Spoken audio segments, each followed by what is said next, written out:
Assalamualaikum warahmatullahi wabarakatuh. Baik, di sini saya akan menjelaskan teknik pengumpulan data kuantitatif.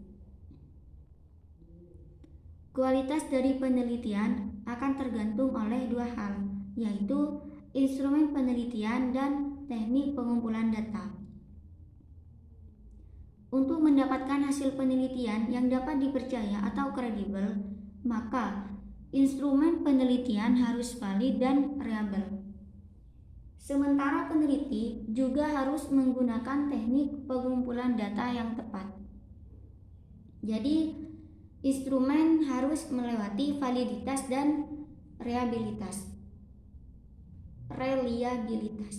Untuk membuat instrumen penelitian menjadi valid dan reliable, maka instrumen penelitian harus melewati proses validitas dan reliabilitas.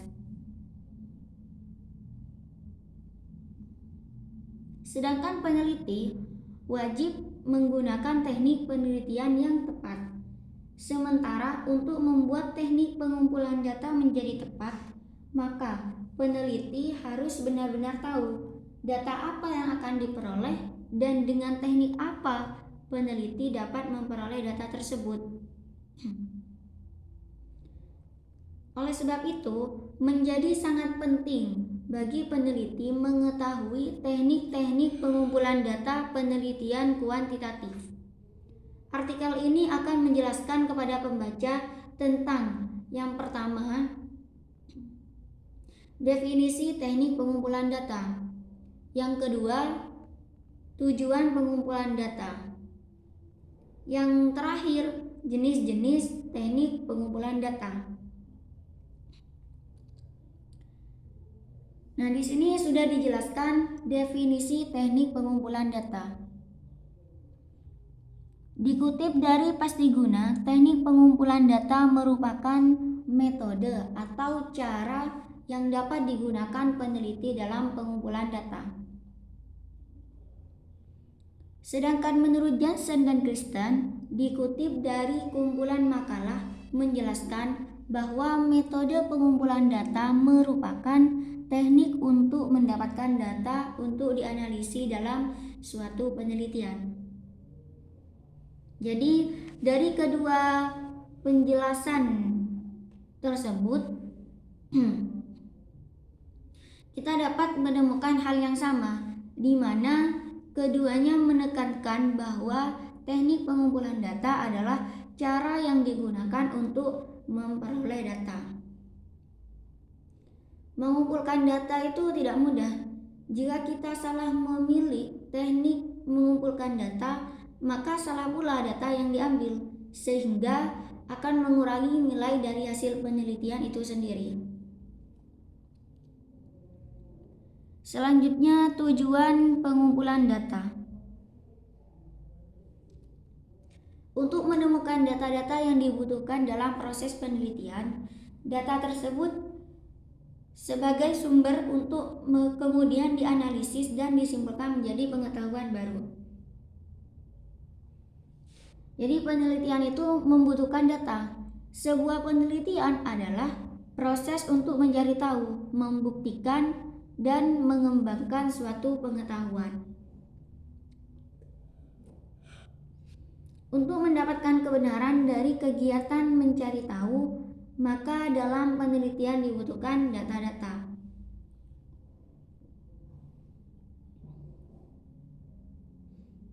Data diperoleh dengan mengumpulkan data. Tujuan dari pengumpulan tersebut adalah, di sini sudah dipaparkan. Jadi tujuan pengumpulan data yaitu untuk menemukan data-data yang dibutuhkan dalam proses penelitian. Data tersebut sebagai sumber untuk kemudian dianalisis dan disimpulkan menjadi pengetahuan baru. Selanjutnya, jenis-jenis teknik pengumpulan data.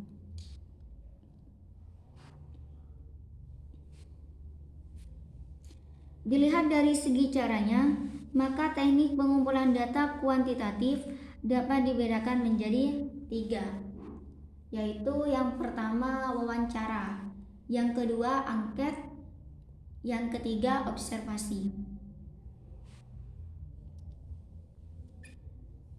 Nah, di sini dijelaskan definisi dari wawancara.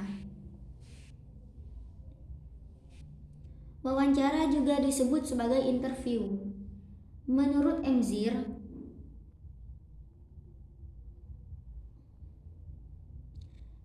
Emzir dikutip dari Pastiguna menjelaskan bahwa wawancara merupakan teknik penelitian dengan menggunakan komunikasi atau interaksi untuk mengumpulkan informasi melalui tanya jawab atas peneliti dengan informan.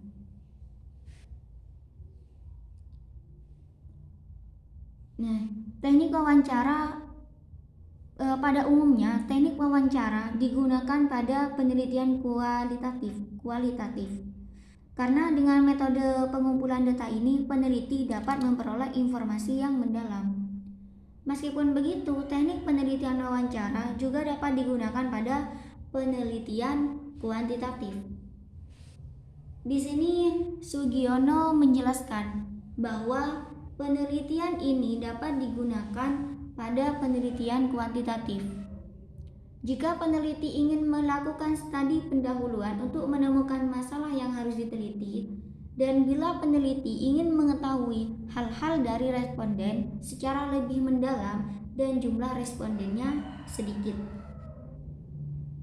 Jadi, dari kedua penjelasan tersebut, maka dapat dijelaskan bahwa teknik pengumpulan data wawancara adalah teknik pengumpulan data yang dilakukan dengan cara berkomunikasi secara langsung dengan informan. Teknik ini bertujuan untuk menemukan permasalahan awal studi pendahuluan dan juga mengetahui hal-hal secara lebih mendalam.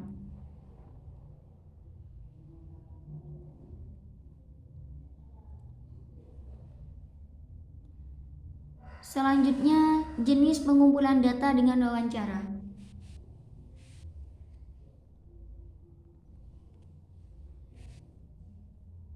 Di sini ada dua jenis pengumpulan data dengan wawancara. Yang pertama, wawancara terstruktur, yang kedua, wawancara tidak terstruktur. Wawancara terstruktur. Teknik pengumpulan data dengan wawancara terstruktur dilakukan bila peneliti sudah mengetahui data apa yang akan diperoleh dalam penelitian. Instrumen berupa pertanyaan yang sudah terdapat alternatif jawaban dari peneliti. Dalam melakukan wawancara, pengumpul data menggunakan instrumen yang sudah disisipkan. Instrumen tersebut kemudian disampaikan kepada informan. Setiap jawaban yang diberikan informan berdasarkan alternatif jawaban dari instrumen yang telah dibuat.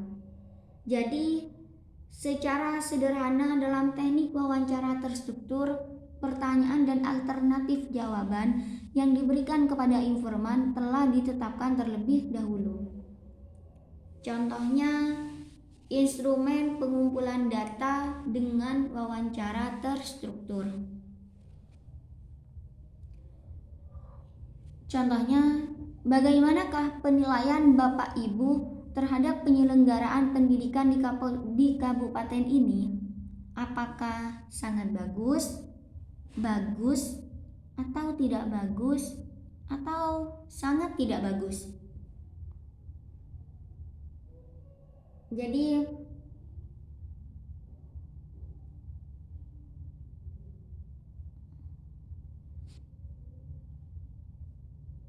secara sederhana dalam teknik wawancara terstruktur, pertanyaan dan alternatif jawaban yang diberikan kepada informan telah ditetapkan terlebih dahulu, dan masih banyak contoh yang lainnya.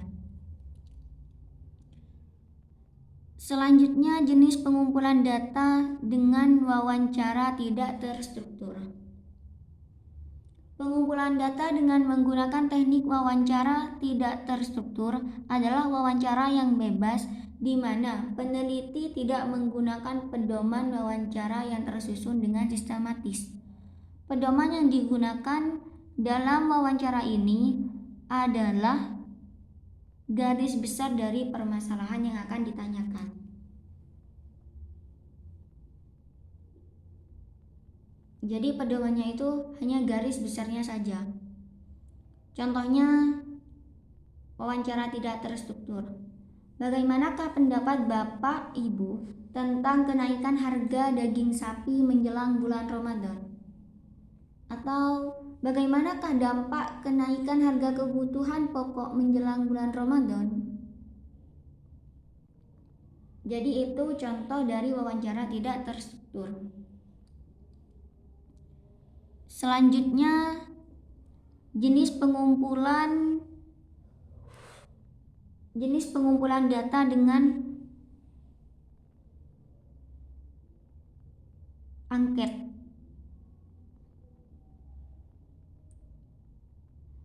Dikutip dari Rahmatul, dijelaskan bahwa angket adalah teknik pengumpulan data yang dilakukan dengan cara memberikan seperangkat pertanyaan atau pernyataan tertulis kepada responden untuk dijawab. Jadi teknik pengumpulan data dengan angket itu sangat baik jika peneliti ingin mengumpulkan data dengan jumlah responden yang cukup banyak atau sangat banyak.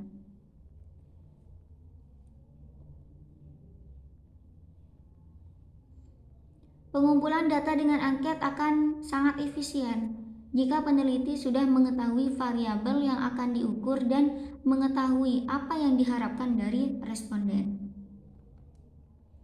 Dalam mengumpulkan data dengan teknik angket, ada beberapa prinsip penulisan angket yang perlu diperhatikan.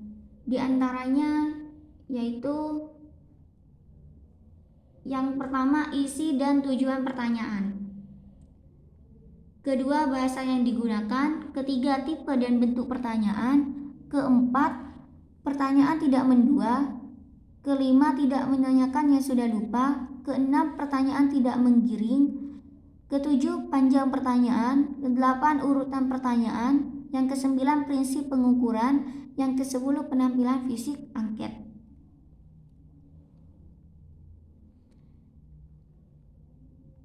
Isi dan tujuan pertanyaan. Maksudnya adalah dalam penulisan angket, peneliti harus memahami bentuk pertanyaannya bertujuan untuk melakukan pengukuran atau bukan. Jika tujuannya adalah melakukan pengukuran, maka setiap jawaban harus ada skala penskorannya. Yang kedua, bahasa yang digunakan dalam angket itu harus sesuai dengan kemampuan bahasa responden. Jika responden orang tua tidak memahami bahasa Indonesia, maka jangan menggunakan bahasa Indonesia baku yang sulit dipahami responden. Yang ketiga, tipe dan bentuk pertanyaan. Tipe atau bentuk pertanyaan dalam angket ada dua, yaitu pertanyaan terbuka dan pertanyaan tertutup. Pertanyaan terbuka adalah pertanyaan yang mengharapkan responden menjawab pertanyaan dalam bentuk uraian.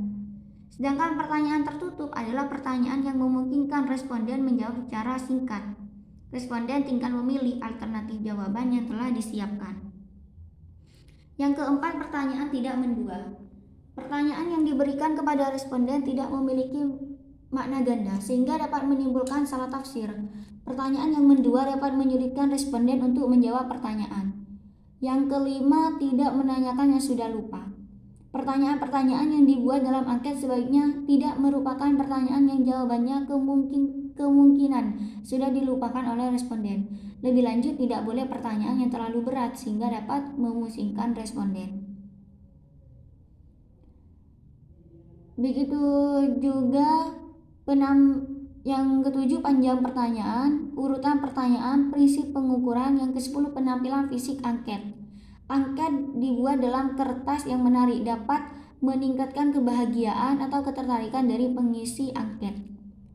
Selanjutnya, observasi. Teknik pengumpulan data observasi. Di sini observasi ada dibagi menjadi dua, observasi partisipan dan observasi non-partisipan.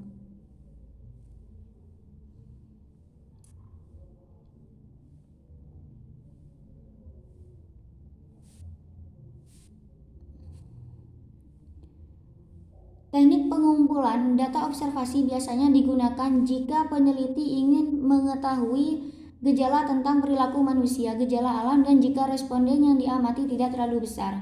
Dalam proses pengumpulan data dengan observasi, dua hal yang penting adalah pengamatan dan ingatan. Jika dilihat dari proses pelaksanaan pengumpulan data, maka observasi dibedakan menjadi dua macam, yaitu observasi partisipan dan observasi non-partisipan. Teknik pengumpulan data dengan observasi partisipan di mana peneliti terlibat dalam kegiatan sehari-hari orang yang sedang diamati atau sumber penelitian. Keuntungan dari observasi partisipan adalah data yang ditemukan menjadi lebih tajam dan akurat. Peneliti juga dapat mengetahui makna dari setiap tindakan yang dilakukan. Sedangkan observasi non-partisipan, pengumpulan data dengan observasi non-partisipan, peneliti tidak terlibat dan hanya sebagai pengamat yang independen. Dilihat dari perencanaannya, observasi dibedakan menjadi dua, yaitu observasi terstruktur dan observasi tidak terstruktur. Observasi terstruktur adalah teknik observasi yang sudah direncanakan secara sistematis, sedangkan observasi tidak terstruktur adalah observasi yang tidak dipersiapkan secara sistematis tentang apa yang akan diobservasi. Demikian artikel tentang teknik pengumpulan data. Semoga dapat membantu seluruh pembaca. Terima kasih. Wassalamualaikum warahmatullahi wabarakatuh.